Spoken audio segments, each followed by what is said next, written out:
história do Departamento de Ginecologia e Obstetrícia da Faculdade de Medicina de Ribeirão Preto começa em 1956.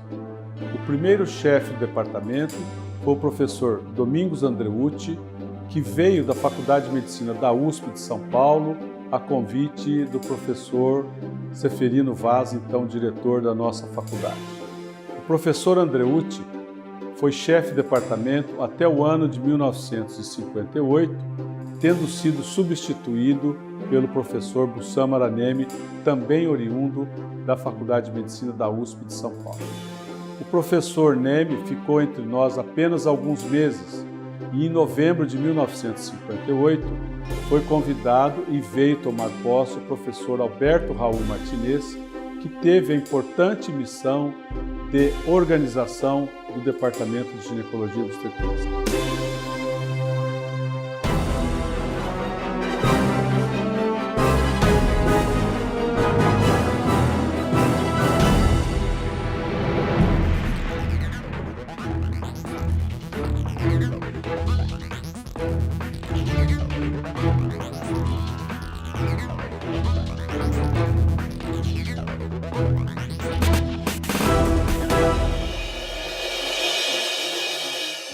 Ele brigava quando ele achava que estava errado, reconhecia quando ele estava errado, não imediatamente, brigava e tal, depois ele voltava e falava, até que você tem razão, isso ele fazia sempre. Então, ele sempre foi um cara muito justo, ele é um cara bom e de família, né? Eu acho que era a coisa que ele mais zelava. O pai dele faleceu com câncer de laringe por cigarro. E muito jovem, né? O meu pai acho que tinha 17 anos quando perdeu o pai dele. Então acho que isso marcou muito. E ele tinha assim, cigarro, ninguém podia se fumar dentro de casa, em casa, né? Então, por exemplo, namorado da gente que fumasse, pelo amor de Deus, não podia. Não era selecionado. Não era selecionado. Essa era o critério de seleção, fumar. Meu filho mais novo, quando entrou na faculdade, né? Falou assim, pai, chegou para ele, a gente estava comendo assim, numa mesa grande, e falou, vô, o senhor é um gênio mesmo, né? Ele falou, por quê? Eu falei, não, o senhor casou com a mamãe, dividiu pela metade e o papai já ainda ficou inteligente. Daí o papai casou, dividiu pela metade e eu entrei na USP. Veio o filho do professor Meirelles, do professor Martinez, já com a bengalinha dele, já estava morando comigo, né? Ele chega e fala... O filho do Meirelles recita uma poesia que era predileta do Meirelles, em homenagem ao professor Martinez, aí vem o filho do Baruf, não lembro qual dele, que trabalha. Professor Martinez, o jeito do pai, do Baruf, eu não tenho a erudição do meu amigo de infância que me antecedeu, mas eu queria só dizer uma coisa. Meu pai era aquele que todo mundo conhecia, uma irreverência total, não respeitava ninguém, nem a ele próprio. Mas quando no meu aniversário de 5, 6 anos, eu chegar na minha casa com a dona Yolanda, e o meu pai falou, professor, isso aqui é um esquinho, quero não sei o que, eu falo, puxa, esse cara deve ser bravo pra caramba. E era uma questão de... E por isso eu duvido, professor, que algum dia o meu pai falou muito obrigado para você, eu estou falando hoje. Muito obrigado. Então, professor Martinez. Como um bom obstetra, pegou o departamento ainda bem embrião e conseguiu transformar esse embrião num departamento adulto, que eu considero um baluarte aí da ginecologia e obstetrícia nacional e até com fama internacional. Ele me falava, é muito importante você saber escolher as pessoas, eu acho que essa era... E se você for ver ele, que com toda a sua formação obstétrica, hoje ele nos legou um departamento que atua em todos os campos, quer dizer, ele não ficou concentrado, né, na área da qual ele tinha formação. Eu acho que essa é a característica, ele foi escolhendo pessoas que pudessem dar continuidade. Eu me miro muito nesse exemplo para continuar escolhendo certo. Eu tenho uma responsabilidade muito grande, eu ocupei a vaga do professor Martinez, então é algo que eu lembro todos os dias, de fazer com que esse caráter de honestidade, de disciplina, pontualidade, rigidez científica. E ele impôs uma disciplina de ter uma reunião sábado de manhã. Isso aí pegava para burro, viu? Meu Deus. 8 horas da manhã. Sexta-feira, para mim, é o melhor dia da semana. Eu solteiro, então melhor ainda, né? Ele, 8 da manhã, tinha reunião bibliográfica. 7h15, era no 7h15, era um 8 terminava. E ele não abria a mão. Era uma reunião de literatura, cada um era responsável por uma revista. E você tinha que ler toda aquela revista, né, do mês, e na reunião você expor os assuntos que você tinha lido, que tinha interessado mais. A austeridade aí nos casos dessas reuniões, quem chegasse atrasado tinha que pagar uma multa. Tem uma passagem interessante de uma paciente, eu era residente na época, e nós saímos de uma cirurgia e fomos prescrever, eu era R1, tinha um R2, e esse R2 chegou lá no beira do leito para fazer a prescrição, e a prescrição estava mudada. Alguém tinha mudado a prescrição dele. E ele já saiu bravo com a enfermagem. Quem que mudou a minha prescrição aqui? Aí a paciente que estava deitada no leito falou assim, é aquele velhinho que dá pito em vocês todos os dias. Era uma pessoa assim, que tinha uma autoridade, mas com coerência. Ele era espontâneo, simples, era muito teimoso também, né? Espanhol. Nem espanhol, realmente espanhol. Ao mesmo tempo que ele era muito austero, ele era também afável, ele era humano, ele era um paizão. Falei, pai, o senhor foi tudo na escola, tal, de tudo isso, o que o senhor acha mais importante? Qual artigo científico o senhor fez? O que o senhor acha que de toda a tua vida científica, tal, o que é o mais importante? Falei, não, o mais importante é os meninos que eu criei. É isso, tem que investir nos meninos. Que a gente faz um pedacinho, eles fazem um monte de gente. Então, ele deixou mesmo um legado muito forte. Né? Isso é interessante, porque agora eu tento aplicar isso, quer dizer, muito mais importante do que a revista de impacto com tantas citações são as pessoas. Quem você criou. O que adianta ser um super cientista e publicar 2 tijolinhos na ciência se pode ser muito mais ajudando os outros, né? Então, isso ele batia mesmo, o orgulho que ele tinha do Meirelles na pesquisa, né? Martinelli na administração, ele achava o máximo. O professor Alberto Raul Martinez foi formado em 1942 pela Faculdade de Medicina da USP, em São Paulo, e ele se especializou no Instituto Maternal de Buenos Aires e estagiou na Faculdade de Medicina da Universidade de Córdoba, na Argentina. Nos anos 70, ele foi superintendente do Hospital das Clínicas, diretor da Faculdade de Medicina de Ribeirão Preto e diretor da Escola de Enfermagem de Ribeirão Preto.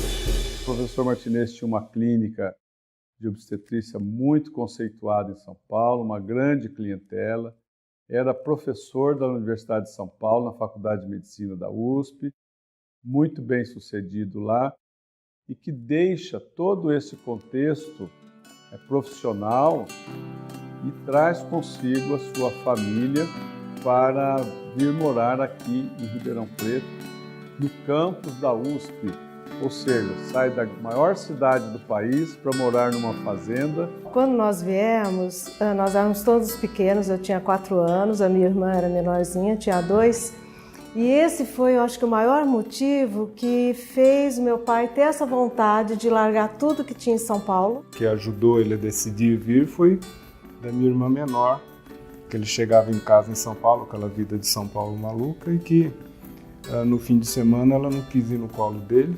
Porque a minha irmã não conhecia ele. Cada vez que ele pegava lá no colo, ela chorava. E isso acho que foi assim um impacto para ele. Como? Eu trabalho tanto em São Paulo e a minha família não participa, né? Eu não tenho uma vida familiar. E ele veio para cá com essa motivação também, de ter uma vida familiar mais presente. E você se adaptou bem aqui na fazenda? Na hora. Eu tinha uma vida de fazenda, eu tinha um cavalo meu, que a gente amarrava atrás de casa, tinha as bicicletas, a coisa mais deliciosa. Tinha um lago Na época a gente podia nadar no lago, então meu pai era muito esportista, ele era em São Paulo ele era remador, né, na época de faculdade, ele tem várias medalhas de remo, e aqui ele nadava, então ele ensinou a gente a nadar no lago, né, e a gente todo fim de semana ia para o lago, nadava, atravessava o lago inteiro, ele com os filhos atrás, né. Depois compramos uma lancha, ele comprou uma lancha em sociedade com o Dr. Vitório Valeri, o Dr. Jorge Bon e o Dr. Keberle. E a gente esquiava todo fim de semana. Então o esporte era muito presente na vida dele e ele incentivou muito os filhos. Eu tinha 7 anos e a gente ia de ônibus daqui da faculdade, tinha um ônibus da faculdade que levava a gente, parava lá na frente da catedral e a gente ia a pé para o colégio, tranquilo. Hoje em dia, eu acho que a gente não faria isso com um moleque de 7 anos, mas nem... Para minha mãe, realmente foi difícil, porque ela nunca tinha saído de São Paulo. Então, ela vir para cá. A viagem era horrível, era pista simples, demorava umas 6 horas de São Paulo até aqui. Né? Então, para ela, assim, realmente foi muito difícil. Quase todo fim de semana ia para São Paulo. E cada vez que saía de São Paulo era uma choradeira, porque não queria voltar para Ribeirão. Ela, né? Porque a gente não. Então, para ela realmente foi muito difícil. Mas eu acho que depois a vida que ela tinha, junto com as outras esposas de médicos que moravam aqui na faculdade, faziam muitas reuniões, festas, comemorativas mesmo, né? Então, isso acho que foi ajudando, né? E ela conseguiu manter e depois não quis mais voltar. Realmente aqui ficou Ribeirão Preto, ficou a vida deles mesmo. Foi neste prédio onde tudo começou. Nos anos 50, a Benemérita Sinhá Junqueira estava construindo, através da fundação que leva seu nome, uma maternidade para gestantes carentes. Gestões foram feitas para que ela cedesse o prédio para que a Faculdade de Medicina de Ribeirão Preto implantasse ali o seu Hospital das Clínicas, criado por lei estadual. Foram importantes nessa transição, além, obviamente, do professor Zeferino Vaz, o Dr. Paulo Gomes Romeu, que viria a ser o primeiro superintendente do Hospital das Clínicas de Ribeirão Preto, e o Dr. Valdemar Pessoa, presidente daquela fundação. Uma das condições para a cessão do prédio foi a de que o Hospital das Clínicas de Ribeirão Preto deveria implantar ali uma maternidade, o que foi feito destinando-se o 3º andar do prédio para a criação da maternidade Sinhá Junqueira, sob a coordenação do Departamento de Ginecologia e Obstetrícia. Assim, coube ao professor Alberto Raul Martinez a importante missão de reorganizar o Departamento de Ginecologia e Obstetrícia. O maior desafio que ele encontrou foi assumir a cadeira de Ginecologia e Obstetrícia. Naqueles idos de 1960, onde realmente era uma cadeira, não era uma cátedra, era uma cadeira vazia. Né? Por quê?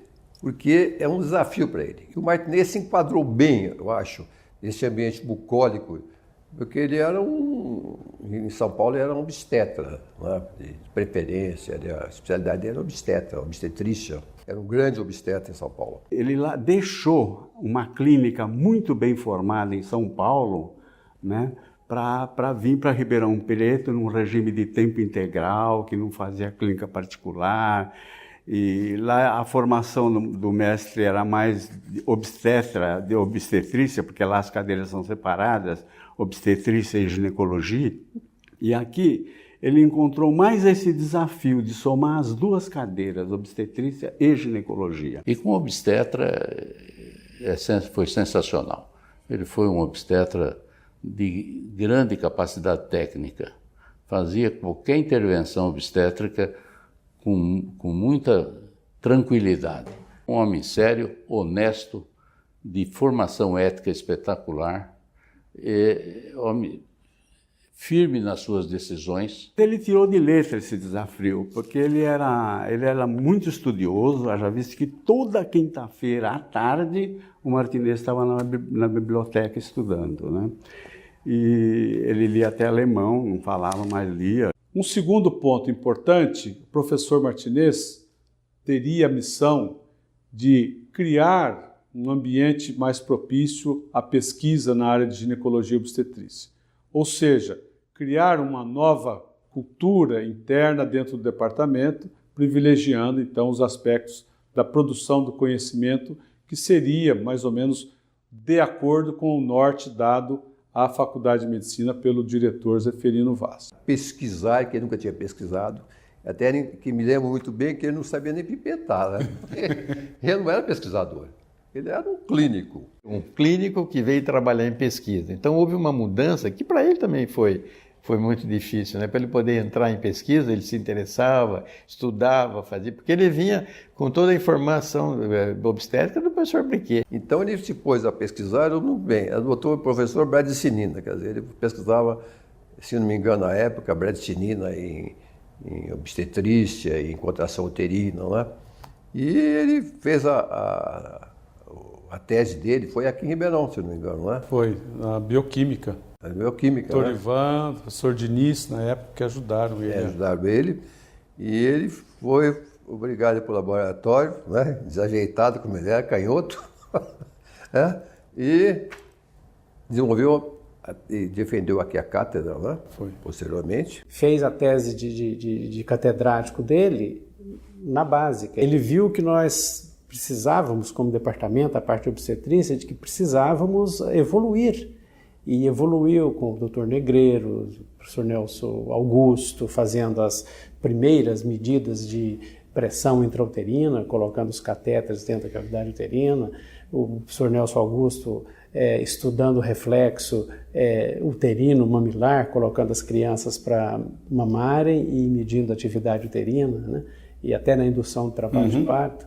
Então, ele, para a época, para o Brasil daquela época, eram avanços científicos extremamente importantes. E também o professor Martinez teria que organizar a parte assistencial nos 18 leitos de enfermaria que lhe foram oferecidos pela administração do Hospital das Clínicas para que ele pudesse desenvolver as atividades assistenciais e de ensino dos alunos e residentes.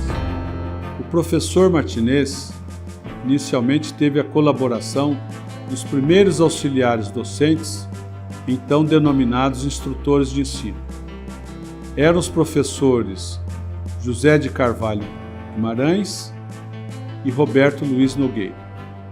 Começou então a busca de jovens profissionais que se dispusessem a trabalhar em regime de tempo integral.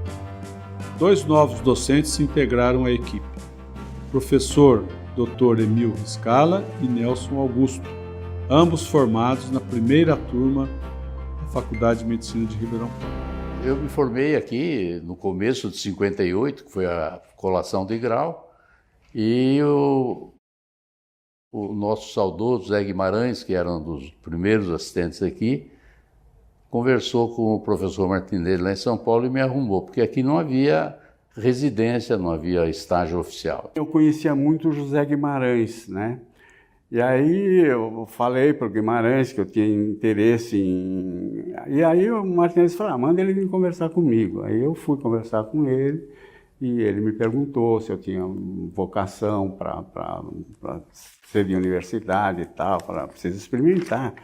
E aí ele me convidou. E eu acho que a minha nomeação, como chamava naquela época, instrutor de ensino, saiu acho que em março, abril, não me lembro, de 59. De 59. E aí eu comecei a trabalhar aqui no departamento, que era todo lá no hospital, no atual Unidade de emergência. Unidade de emergência. E lá nós ficamos trabalhando com o Martinez, um sujeito formidável, muito sério, muito honesto e muito firme. Exigentíssimo, austero mesmo, ele era bravo. O Martinez era bravo, mas era uma bravura paterna, sabe? É uma bravura que todo mundo entendia e ele era muito... O Martinez foi uma pessoa marcante, viu? Como profissional, como médico, como ético, honestíssimo, justo. O Martinez era muito justo, sabe? Eu fui incumbido por ele de tocar a maternidade, na época chamava Maternidade Indigente da Santa Casa, a parte gratuita da Santa Casa, onde nós tínhamos os estudantes de 5º e 6º ano e residentes, que ficavam lá fazendo, e eu era o supervisor, eu dava assistência, ficamos 10 anos com esse trabalho. Era um trabalho de integração para não abandonar a Santa Casa. E nós fazíamos tudo, tocava ambulatório, plantão à noite, dia e noite, atendendo, revezava para dar assistência ao parto. O professor Guimarães, o José Guimarães, que era a mão direita do Martinez, o Guimarães era a mão direita do Martinez, sabe? E ele morreu muito cedo, quase que no começo do departamento. Então nós ficamos praticamente só em 4 pessoas para dar plantões, dar noturnos, sem remuneração. E o Martinez falava, você não é médico, então você tem que fazer isso. Tá? O que o Martinez sabia de fórceps e nos ensinou é uma coisa louca. A minha vida obstétrica inteira, o fórceps para mim era uma brincadeira. Pouco tempo depois, vieram os doutores Ítalo Baruffi, com formação em oncologia, e Carlos Eduardo Martinelli, também formado nesta faculdade e que viria a ser superintendente do Hospital das Clínicas nos anos 70. Veio o Baruffi para cuidar da parte ginecológica, e eu até não me esqueço que quem ajudou ele a fazer a primeira cesárea na vida dele fui eu. Depois que eu ensinei, ele falou, agora não precisa ensinar mais, que eu já sei fazer. Entendeu? Interessante. Porque o professor queria que todo mundo fizesse tudo. Tudo. Né? Principalmente o obstetrícia. O Baruffi foi aprendendo a fazer tudo. Porque ele vinha de formação lá do Hospital do Câncer, Hospital AC de Camargo. Então, ele entrou na obstetrícia também e acabou sendo professor titular do departamento. E a atuação do professor Martinez foi fundamental, porque, de certa forma, ele conseguiu antecipar a criação de qualquer outro serviço de oncologia dentro do nosso hospital e até mesmo foi um pioneiro considerando o interior do estado de São Paulo. E interessante que ele não se limitou, na época, a trazer um cirurgião oncológico, mas criou um serviço completo em que se dava atenção à radioterapia e à quimioterapia.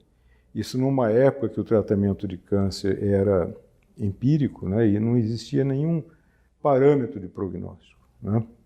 Então o pioneirismo dele foi grande, ele implantou um serviço completo de oncologia numa época que existiam pouquíssimos serviços desse tipo, né?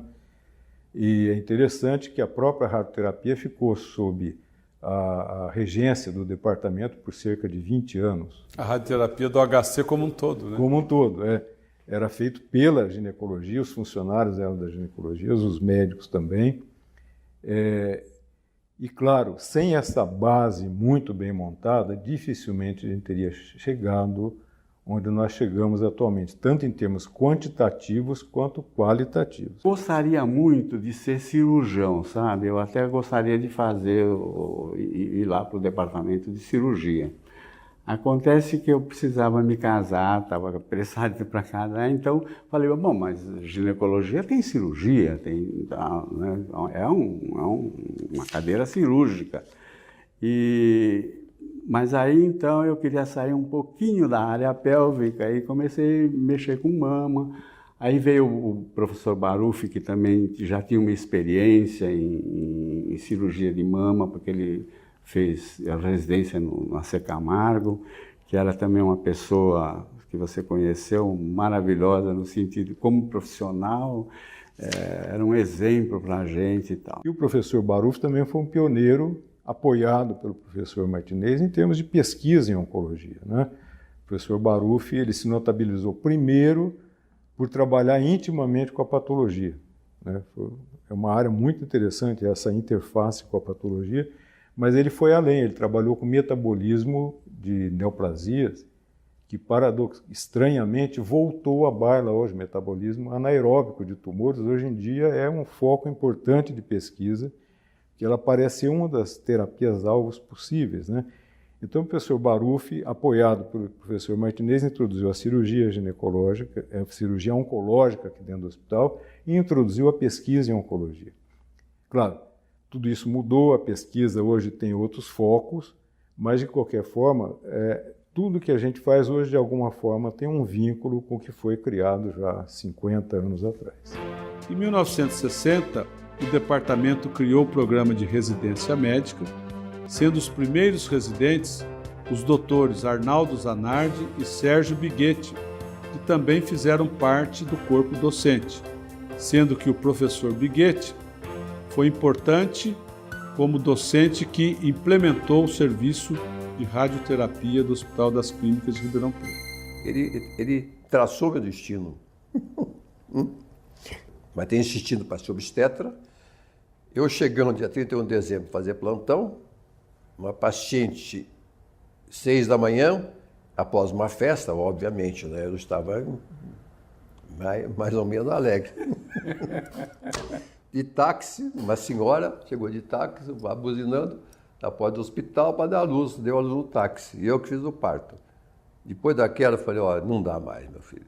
E a mulher perguntou para mim, doutor, como se chama? Sérgio. É o Serginho. Falei, vai ser o último Serginho, porque não vai ter outro. E o Martinez naquela foi a mesma coisa, ele insistiu para que eu fizesse obstetrícia. E eu falei, não vou fazer. Chegou um ponto que eu me irritei e falei, professor, olha, vamos fazer a verdade. Se o senhor me obrigar, eu sou cirurgião oncológico e mastologista. Se o senhor me obrigar, eu vou separar, vou embora. Então, você já quer ir embora? Eu quero. Então, você me sugeriu, em Ribeirão Preto, naquela época, Ribeirão em geral, na faculdade, não havia oncologia. Em Ribeirão Preto não existia radioterapia, não existia coisa. Ele falou que não tem, em Ribeirão Preto não tenho. Então, eu fui para São Paulo, Hospital do Câncer. Lá eu fiz a terapia, me integrei na oncologia clínica, pós-graduação em ácidos nucleicos. Posteriormente morei em Buenos Aires e desenvolvi a área de oncologia. Mas essa mudança da minha vida, ou não sei se foi para bem ou para mal, não sei como seria hoje, como cirurgião. Obstetra não. O professor Martinez me chamou dizendo que no departamento eu tinha sido o melhor residente que passou pela escola e que ele queria contar comigo. O meu plano inicial não era esse, era de voltar para a cidade de onde eu via. E como eu trabalhei muito com residentes, então eu achei que valia a pena enfrentar esse desafio. E foi um tempo muito interessante, muito válido, a gente cresceu muito, porque o Martinez dava muita oportunidade. Já como estudante e como residente, a ginecologia obstetrícia era tido como o departamento que mais dava chance para os alunos e para os residentes, e que, inclusive, estudando no sexto ano, podia operar, podia ajudar a fazer cesárea e tal. Então, dentre todos os departamentos, era a ginecologia obstetrícia aquele que tinha maior prestígio e que todo mundo queria ir. Inclusive, ele convidava residentes de outros locais, alunos de outros locais, formados em outras faculdades, para vir fazer residência aqui. Foi o caso, por exemplo, da minha esposa, da Zaida. Ela formou em Santa Maria e numa reunião que teve em São Paulo, o professor Martinez falou, não, você vem fazer residência aqui e tal. Foi aí que a minha história começou a ampliar, porque na ocasião eu era instrutor do departamento, a gente teve um contato, e um certo tempo depois a gente começou a namorar e acabou casando. Mas tudo por causa do Martinez. Naquele tempo, eu falei, não tinha pós-graduação. Mas eu consegui, no começo, o Martinez, eu fui fazer um aprimoramento da minha residência, eu fiquei no Hospital AC Camargo, no tempo, e depois eu tive também lá no HC com o professor Bernardo Weissenberg, na endócrina.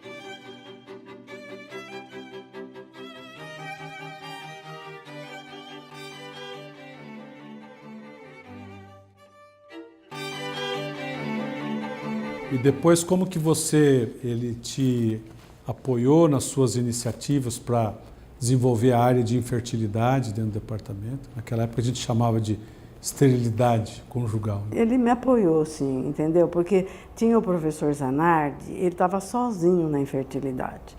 E eu gostei muito do ambulatório de infertilidade. E comecei a me entrosar bastante na infertilidade. Ele recomendou para o Dr. Zanardi. Então, ele viu que eu me interessei e ele liberou, entendeu? Mas ele não me deixou, não, assim, só na infertilidade. Eu passei por todos os setores. Tinha que fazer de tudo, né? Tinha que fazer de tudo naquela época. Você não era livre assim, né? E até ele brincou com o Zanardi, porque eu me entrosei tanto com o Dr. Zanardi, né, que ele foi falar assim para mim, depois de um tempo, né, depois de um tempinho, eu já acho que isso foi quando estava no 2º ano de residência, ele foi falar assim, olha, se você casar com a Maria, porque não tinha jeito do Dr. Zanardi casar, e ele se entrosou comigo, entendeu? Aí ele falou, e no dia seguinte eu dou de presente de casamento para vocês a indicação dela como docente. Ele não estava com muita vontade, assim, de entrosar uma mulher, né, na equipe de docência. Mas aí, como eu tinha me destacado, eu tinha me dedicado demais porque eu gostava, eu queria aprender tudo, né, na mastologia, eu ia em todos os lugares. Aí, então, ele acreditou. Como ele disse uma vez para mim, você me convenceu. Eu me senti muito bem acolhida por ele. Eu não sabia que ele gostava de começar a trabalhar bem cedo. E eu fui criada assim, começando o meu dia muito cedo. Então eu chegava cedo, estava só o professor Martinez e a gente ficava conversando. Eu também não sabia que o professor Martinez tinha sensibilidade no sentido de voltar a assistência para as pessoas mais necessitadas. Ele já havia, inclusive, escrito um trabalho sobre nutrição durante a gravidez. E essas coisas a gente ia se inteirando e sentindo que era aquilo que eu gostava e que tinha todo o apoio dele. E, além disso, me deu muito incentivo para trabalhar na Vila Lobato.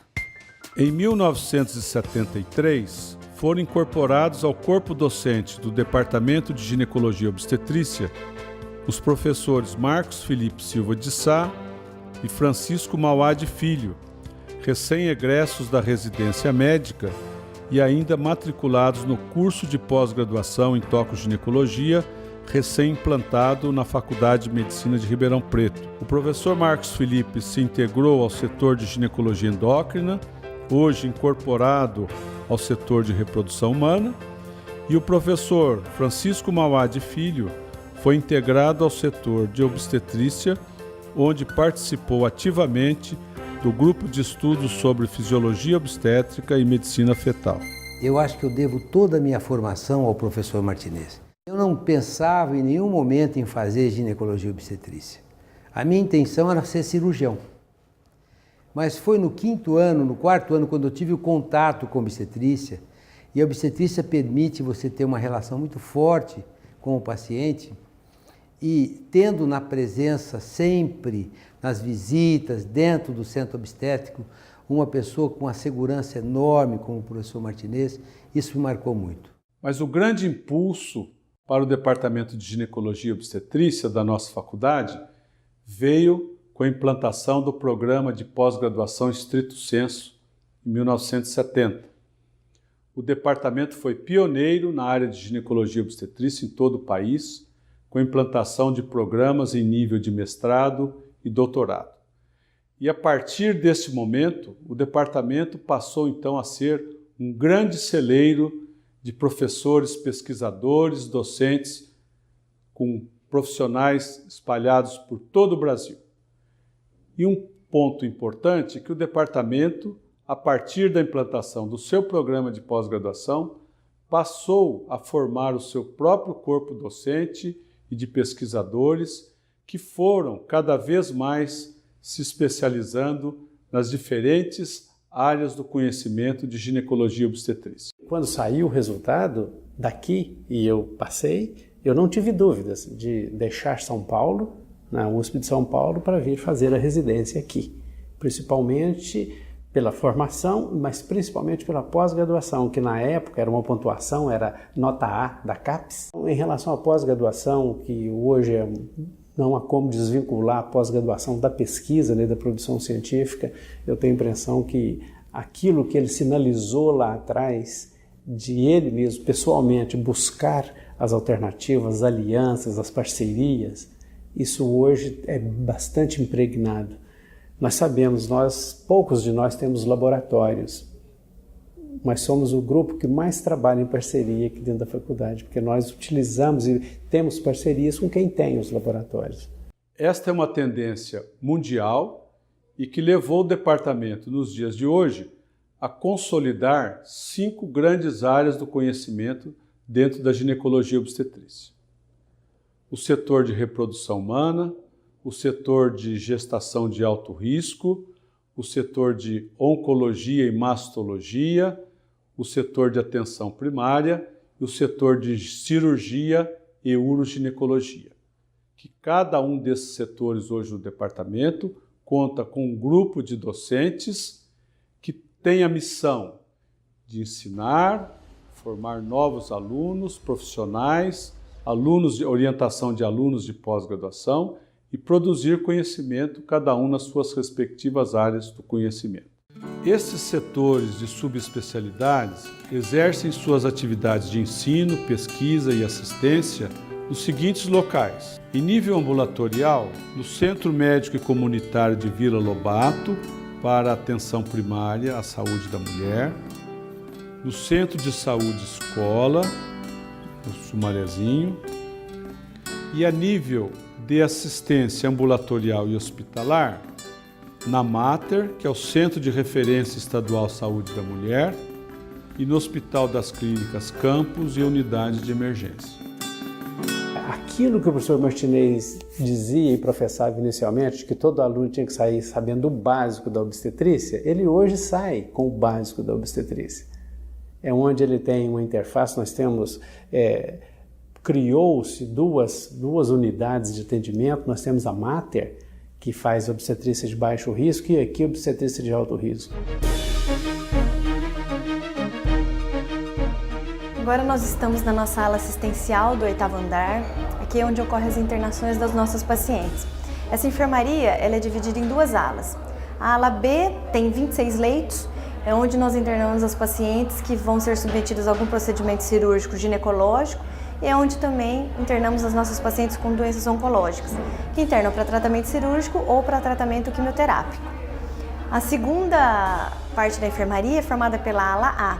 Na ala A nós temos 22 leitos de alojamento conjunto, que é para onde vão os pacientes no período pós-parto, junto com seus recém-nascidos. E nessa ala nós também temos a nossa enfermaria de alto risco, na qual nós temos 6 leitos, onde internam as nossas gestantes para tratamento clínico de alguma patologia que porventura tenha descompensado durante a gravidez, mas também onde internamos as pacientes com trabalho de parto pré-termo, com algum comprometimento fetal que precise de monitorização diária. Além das enfermarias, onde nós internamos as pacientes, nós ainda temos uma sala de exame ginecológico, sala essa em que nós também realizamos os curativos das pacientes. Nós temos uma sala de exames de recém-nascidos, onde eles são examinados no período da manhã, onde se realiza a coleta de exames dessas crianças. Nós temos o banco de leite também, que fica na ala A, e nós temos um serviço que funciona no serviço da tarde, que é o serviço de cartório. Toda criança que nasce no serviço já sai com seu registro pronto na alta hospitalar.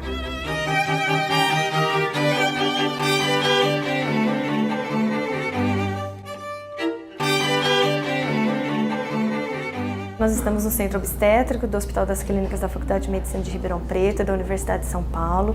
Essa é uma unidade que presta atendimento a gestantes de alto risco, seja porque a mãe tem alguma doença ou porque o feto tem algum comprometimento, elas acabam tendo suas gestações resolvidas nesse serviço. Nós fazemos aqui em torno de 170 partos por mês, tendo uma taxa de partos vaginais em torno de 60% a 70% e de resoluções por cesárea em torno de 30% a 40%.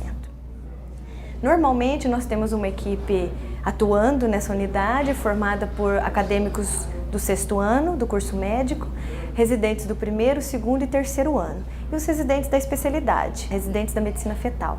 À noite nós ainda contamos com os alunos do 4º ano do curso médico no esquema de plantão. O centro obstétrico é formado por uma sala de atendimento dos pacientes, sala essa na qual podemos atender intercorrências clínicas ou complicações obstétricas, pacientes que chegam para resolver a gravidez.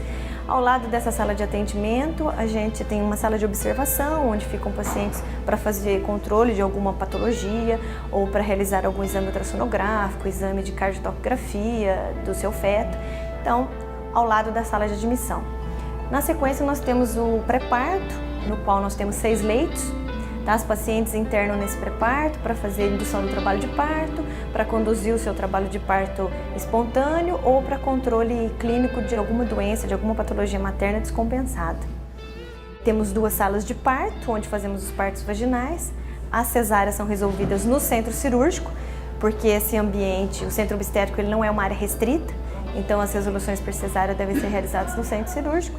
E além disso, nós temos uma sala onde nós realizamos o 4º período das pacientes, aquele período logo após o parto, em que as pacientes precisam de uma atenção mais rigorosa. As nossas gestações de baixo risco são resolvidas no Centro de Referência da Saúde da Mulher, Mater. Aqui é o Centro de Referência à Saúde da Mulher de Ribeirão Preto, que é fruto de uma parceria entre a Secretaria Estadual da Saúde, a Faculdade de Medicina de Ribeirão Preto, a Escola de Enfermagem e o Hospital das Clínicas, através da sua fundação de apoio, a FAEPA. Aqui funcionou até 3 anos atrás a maternidade Mater, que foi construída pela Fundação Sinhá Junqueira. Portanto, 50 anos depois, a Fundação Sinhá Junqueira novamente entra neste cenário da vida do Departamento de Ginecologia e Obstetrícia, faz a cessão de um prédio para que a Faculdade de Medicina e o Hospital das Clínicas tenham como campo de ensino para os seus alunos e a formação de profissionais de residência médica. O Centro de Referência da Saúde da Mulher de Ribeirão Preto é uma instituição certificada pelo Ministério da Saúde do Brasil como Hospital Amigo da Criança. Esse título tem sido renovado a cada ano e é graças à qualidade da assistência aqui prestada que, mais uma vez, em 2012, nós fomos certificados novamente como Hospital Amigo da Criança. Essa instituição recebe a cada mês 280 mulheres que têm aqui os seus filhos. Essas mulheres são atendidas por uma equipe altamente capacitada e disponível para que as pacientes possam realizar os seus partos de forma humanizada e com todo o atendimento de qualidade. Realizamos também em torno de 700 consultas de urgência a cada mês e realizamos 120 cirurgias ginecológicas para a população feminina de Ribeirão Preto e região. O nosso serviço de oncologia ginecológica e mastologia é um grande serviço, considerando o volume que a gente atende, talvez seja o 3º ou 4º do estado de São Paulo, é o 2º do interior. E estamos inseridos no SUS e damos atendimento para a nossa região toda e de pacientes de outros estados e de outras DRS daqui vizinhas a nós. O volume nosso é muito grande, nós atendemos cerca de 14 mil consultas por ano, temos cerca de 300 a 400 casos novos de oncologia por ano. Então é um serviço muito grande e que dispõe de todas as facilidades para desenvolver, né? Nós temos uma boa radioterapia, quimioterapia funcionando, atendimento ambulatorial e diferenciamos dos primórdios dos tempos pioneiros, porque nós trabalhamos muito com rastreamento de câncer, que naquela época praticamente inexistia, e trabalhamos muito hoje com tratamento sistêmico, que naquela época o professor Martinez fez os convites dos primeiros docentes do departamento para trabalhar na área, praticamente não se fazia tratamento sistêmico. A quimioterapia era uma novidade absoluta, né? Então, esse serviço, claro, não começou há pouco tempo, isso veio crescendo lentamente, mas firmemente. Nós temos um número grande de pós-graduandos, atualmente nós temos cerca de quase 30 pós-graduandos na nossa área, a maior parte deles é médico, mas nós temos pós-graduandos da biologia, da fisioterapia, porque há de facetas do atendimento oncológico, da pesquisa em oncologia ginecológica, que tem a ver com cada uma dessas áreas, né? Nossa tradição em endocrinologia, nossa formação em endocrinologia ginecológica, nós tivemos que ir ampliando esse leque.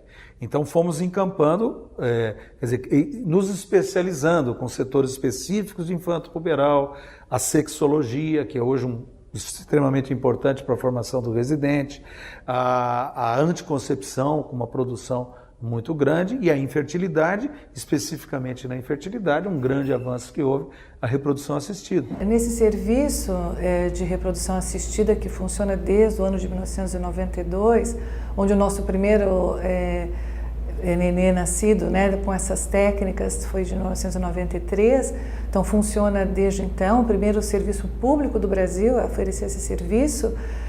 Hoje consta, né, com um total de cerca de 600 ciclos anos, né, oferecendo tratamento a casais que têm infertilidade conjugal, que não conseguem conceber. Nós temos cerca de 5 médicos assistentes que trabalham todos os dias, né, realizando ultrassonografia e serviços assistenciais, e nós temos cerca de 40 pós-graduandos ligados ao setor de reprodução humana que desenvolvem suas pesquisas aqui dentro deste laboratório.